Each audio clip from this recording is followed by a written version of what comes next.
Hi YouTube, and welcome back to another tutorial on WinCC from Siemens. What we're just going to quickly do is we looked at creating ourselves a faceplate in the last video. This one we're just going to have a quick look at layers, and then we'll continue with our faceplate because there's a little bit more to the faceplate than we've already covered. What I really wanted to cover for the actual layers is, if anybody's ever been involved with AutoCAD or anything similar, you know that when you're drawing an electrical diagram, or whether you're doing any mechanical drawings, that the drawing itself can get quite messy.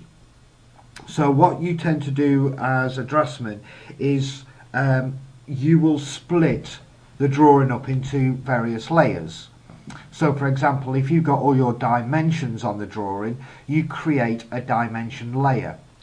And then if you've got a particular type of or a particular area of the drawing, for example, let's say you're doing storage tanks, you may put the tanks under one layer, the pipe work under another layer, the pumps under another layer, the valves on a different layer, and so on and so forth.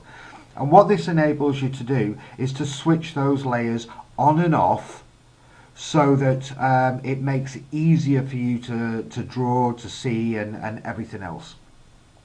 And you can also print those layers individually. Basically, it's the same idea with WinCC. I haven't particularly made this screen very messy, but as you can see, what I've done is I've put a few buttons on there. I haven't set them to anything apart from the faceplate. If we run the program, you can see that we just get our buttons and our little faceplate works, and it closes down as well. None of these do anything different, just that last one for a faceplate. Now I could do the same thing, and I can add another faceplate into one of the other buttons here, which I will do now, and then come back to the video once we've finished that. So now what we've done is, if we take a look at our main screen again, I've created yet another little faceplate that's gone over the top. Now, as you can see, it's now getting a little bit messy. We can't see the buttons that are underneath this little faceplate here, and we've lost some of the things there. So what we're going to do is we're going to set them to layers. Now you always, if you go to your main screen here, you will go down to the layers, and you always must have a layer 0. Okay, that is the default layer, and you can't change that. Okay, so always layer 0 is going to be your base screen. If we go to our individual buttons here, or our individual faceplates or buttons for that example, what we're going to do is go down to select your faceplate, or whatever object it is. It doesn't have to be a faceplate. I'm only using faceplates for as an example, and I can now set that to layer 1. I can set this faceplate to layer 2. Now if I go back to the screen by just clicking anywhere on the base screen, I can turn off layer 1 and layer 2, and that uncovers the other objects that were underneath.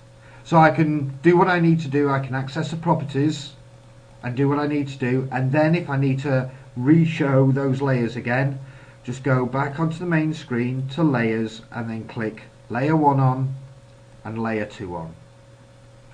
Alternately, I could set anything. So those are layers 1 and layer 2, so let's turn those off. I could set these to layer 3, that 3, and that one, oops, to 3. Okay, so again, I can turn those off, and then I can put one up, and I can work on object on layer 1, or I can work on the object layer 2, or I can work on the objects under layer 3. And I can put them all back there again to see. The layers have no effect when you're running, so that when we actually run, whoops, I've obviously done one wrong there. What you can do is turn these things on and off as you normally would. This just makes it very simple for you to work on these objects without under each layer, without one covering the others. Okay, I hope that's been useful.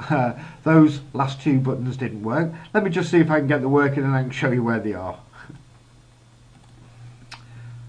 Back again and making them work. The reason why these didn't work was that they were ordered on the screen incorrectly. They were sent to the background and they needed to be brought on top, which is why it made it difficult for us to see the other buttons below. So as we see by running the program now,